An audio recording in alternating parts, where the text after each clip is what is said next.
Friends, welcome to my channel. 10 साल पहले आशुतोष महाराज ने समाधि ली थी। तब से वो एक डीप फ्रीजर के अंदर उसी हालत में लेटे हुए हैं। अब उनकी समाधि के 10 साल बाद ठीक 1 महीने पहले उनकी एक शिष्या ने भी समाधि ले ली। शिष्या ने दावा किया कि वो 1 महीने के अंदर अपने महाराज को समाधि से वापस लेकर लौटेंगी। 1 महीना बीत चुका है, ना आशुतोष महाराज जी समाधि से लौटे हैं और ना ही उनकी शिष्या, बल्कि अब कहानी कुछ और ही हो गई है और कुछ और ही अब हो रहा है। दरअसल समाधि का सस्पेंस अब और भी ज्यादा गहरा रहा है। साध्वी आशुतोषांबरी ने आज से ठीक महीने भर पहले ये कहते हुए लखनऊ के आनंद आश्रम में समाधि ली थी कि वो महीने भर के अंदर अपने गुरु यानी आशुतोष महाराज को समाधि से वापस बुला लेंगी और खुद भी समाधि से लौट आएंगी। लेकिन उनके कहने के मुताबिक 1 महीने का वक्त बीत चुका है। ना तो वो लौटी हैं और ना ही उनके गुरु। लखनऊ से 922 किलोमीटर दूर जालंधर में डीप फ्रीजर में लेटे बाबा आशुतोष महाराज समाधि से वापस लौटे हैं और ना ही उन्हें बुलाने के लिए समाधि में गई उनकी शिष्या आशुतोषांबरी के शरीर में कोई हलचल है। यानी हालात अब भी जस के तस है। समाधि से वापस आने की महीने भर की डेडलाइन खत्म हो चुकी है और इसी के साथ समाधि का सस्पेंस अब डबल हो चुका है। तो क्या समाधि में जाकर किसी को समाधि से वापस लाने की एक कोशिश फेल हो गई या फिर इस कहानी का सच कुछ और ही है? वैसे समाधि की इस रहस्यमयी कहानी को समझने के लिए थोड़ा बैकड्रॉप में देखना जरूरी है। यही वो तारीख है 28 जनवरी 2014, जब जालंधर के नूर महल में दिव्य ज्योति जागृति संस्थान के मुखिया आशुतोष महाराज ने जीते जी समाधि ले ली। समाधि में जाते हुए वो ऐसे लेटे कि फिर कभी नहीं उठे। एक वो दिन था और एक आज का दिन। महाराज के शिष्य आज भी उनके अपने शरीर में वापस लौटने की उम्मीद का इंतजार कर रहे हैं। और तो और आशुतोष महाराज के शिष्यों ने उनके शरीर को पिछले 10 सालों से उनके दोबारा उठ खड़े होने की उम्मीद में एक डीप फ्रीजर में रखा है। कहते हैं इतिहास कभी न कभी अपने आप को दोहराता जरूर है। महाराज की समाधि वाली कहानी में नया ट्विस्ट आ गया है। अब ठीक आशुतोष महाराज की तर्ज पर उनकी खास शिष्या साध्वी आशुतोषांबरी ने भी समाधि ले ली। बाबा के समाधि में जाने से ठीक 10 साल बाद 24 जनवरी 2024 को साध्वी अपने बिस्तर पर ऐसी लेटी कि अब तक लेटी ही है। फिलहाल उनके पूरे शरीर पर कई तरह के लेप लगे हैं और उनका शिष्य दिन रात उनका ख्याल रख रहे हैं। बल्कि अब तो आनंद आश्रम में साध्वी आशुतोषांबरी के इर्द गिर्द उनके शिष्यों ने उन्हें समाधि से वापस लाने के लिए हवन पूजन की शुरुआत कर दी है। लेकिन ये हवन पूजन कब तक चमत्कार दिखाएगा भी नहीं, ये कोई नहीं जानता। आशुतोषांबरी की समाधि का सच जानने के लिए जब वहां का दौरा किया गया और अंदर समाधि तक जाने की गुजारिश की गई, लेकिन इसकी इजाजत नहीं मिली। आश्रम में उनके शिष्यों ने कहा कि अंदर हवन चल रहा है, इसीलिए अंदर जाना पॉसिबल नहीं है। इधर आश्रम के बाहर आशुतोषांबरी के चाहने वालों की सांसें हलक में है। अब आगे क्या होगा? हालांकि पब्लिक चाहे जो भी कहे, खुद साध्वी के आश्रम से जुड़ी दूसरी साध्वी का कहना है कि उनकी गुरु माँ आज नहीं तो कल जरूर वापस आएंगी। बल्कि आश्रम की कुछ साध्वी का तो यहाँ तक कहना है कि वो समाधि में लेटी अपनी गुरु माँ से आज भी आध्यात्मिक तौर पर जुड़ी हैं, बातें कर रही हैं और समाधि में लेटी लेटी आशुतोषांबरी कह रही हैं कि वो जल्द ही वापस आएंगी। लेकिन इन सब से अलग साध्वी आशुतोषांबरी का मेडिकल जांच करने वाले डॉक्टर ने जो कुछ ऑब्जर्व किया वो आनंद आश्रम के लोगों को परेशानी में डाल सकता है। आश्रम में बिस्तर में लेटी साध्वी की जांच करने वाले डॉक्टर का कहना है ना तो वो सांस ले रही हैं, ना ही उनकी पल्स चल रही है, ना ही उनके शरीर का कोई भी आर्गन फिलहाल काम कर रहा है। खुद डॉक्टर उन्हें क्लिनिकली डेड तो मानते हैं, लेकिन उन्हें डेड क्लियर करने के सवाल पर कहते हैं कि किसी और डॉक्टर से उनकी मेडिकल जांच करवाई जा सकती है। समाधि में गए साध्वी की जांच करने वाले डॉक्टर जेपी सिंह ने साध्वी की सेहत को लेकर शासन को अपनी रिपोर्ट भेजी है। हालांकि साध्वी आशुतोषांबरी की समाधि के बीच सामाजिक कार्यकर्ता अभिषेक सोम ने इस मामले को लेकर इलाहाबाद हाईकोर्ट में एक अर्जी दाखिल की। अभिषेक का कहना है कि समाधि के नाम पर आनंद आश्रम में जो कुछ चल रहा है वो अंधविश्वास को बढ़ावा देने के सिवाय और कुछ नहीं, क्योंकि उनकी देखा देखी बाकी लोग भी ऐसी कोशिश करते हैं।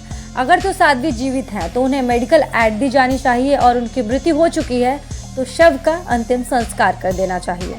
फिलहाल आश्रम में साध्वी आशुतोषांबरी अपने बिस्तर पर पिछले 33 दिनों से लगातार लेटी हैं। उनका बैठना, खाना, पीना सब कुछ बंद है। डॉक्टर्स की माने तो अब वो ना तो सांस ले रही हैं, ना ही धड़कन चल रही है, सारे ऑर्गन बंद है। और इस हाल में उनके शरीर को सुरक्षित रखने के लिए पूरी तरह से तरह तरह की जड़ी बूटियों का लेप लगाया जा रहा है। उनका एक खास शिष्य लगातार 33 दिन से उनके सिर को अपनी गोद में लेकर बैठा है। हालांकि वो बीच बीच में वहां से उठता है और अपनी रोजमर्रा की जरूरतों को पूरा कर फिर से उनका सिर अपनी गोद में लेकर बैठ जाता है। लेकिन सवाल ये है कि क्या यूं लेटे लेटे किसी का समाधि में चले जाना मुमकिन है, वो भी ऐसी समाधि जिसमें इंसान के लिए सांस लेना भी जरूरी ना रह जाए, उसे सर्दी गर्मी का असर ना हो, भूख प्यास का एहसास ना हो, और तो और उसके शरीर को डीप फ्रीजर में रख दिया जाए और फिर उसे कोई फर्क ना पड़े। क्या ऐसी समाधि भी मुमकिन है?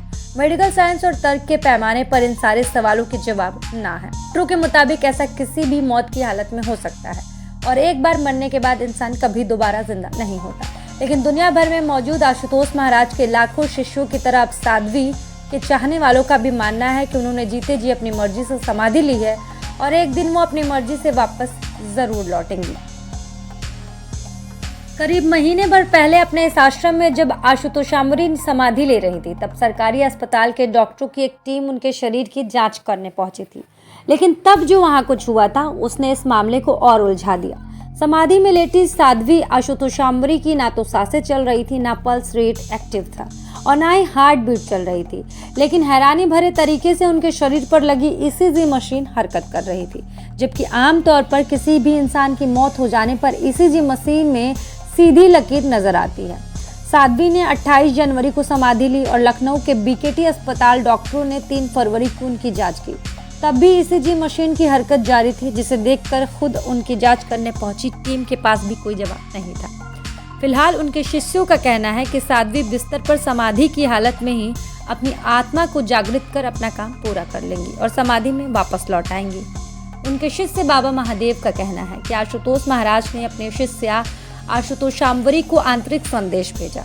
उन्होंने कहा था कि वो उन्हें समाधि से वापस ले आए, क्योंकि जालंधर के आश्रम में उनके शिष्यों ने उन्हें डीप फ्रीजर में कैद करके रखा है, इसलिए वो वापस नहीं आ पा रहे हैं। ऐसे में जब आशुतोष महाराज की शिष्या ने उन्हें वापस लाने का बीड़ा उठाया है और इसीलिए वो समाधि में गई हैं। अब जरा आशुतोष महाराज और उनकी समाधि के बारे में बात कर लेते हैं।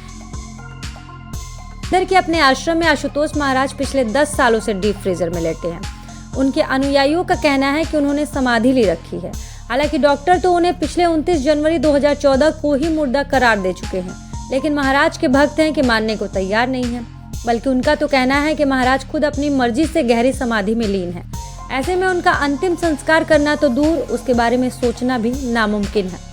हालांकि ये भी सच है कि खुद आशुतोष महाराज के बेटे ने कभी अपने पिता को मृत मानते हुए उनकी लाश अपने हवाले करने की मांग की थी, ताकि वो अपने पिता का अंतिम संस्कार कर सके, लेकिन ऐसा पॉसिबल नहीं हो सका। आशुतोष महाराज के शरीर को डीप फ्रीजर में रखने वाले उनके अनुयायियों का तर्क है कि भारत में संत अक्सर हिमालय के आसपास समाधि लेते रहे हैं, इसीलिए आशुतोष महाराज के शरीर को भी 0 से नीचे 15 डिग्री के तापमान पर रखा गया है, ताकि उन्हें भी अपने इर्द गिर्द हिमालय जैसा वातावरण मिल सके। इधर आशुतोषांबरी की समाधि को महीने भर का वक्त पूरा हो जाने के बाद डेडलाइन खत्म हो गई। इसको लेकर विवाद बढ़ता जा रहा है। सोशल मीडिया पर दिव्य ज्योति जागृति संस्थान की ओर से पोस्ट वायरल हो रहा है, जिसमें उनकी समाधि से संस्थान का और खुद आशुतोष महाराज के आश्रम का कोई लेना देना होने की बात नहीं कही गई है।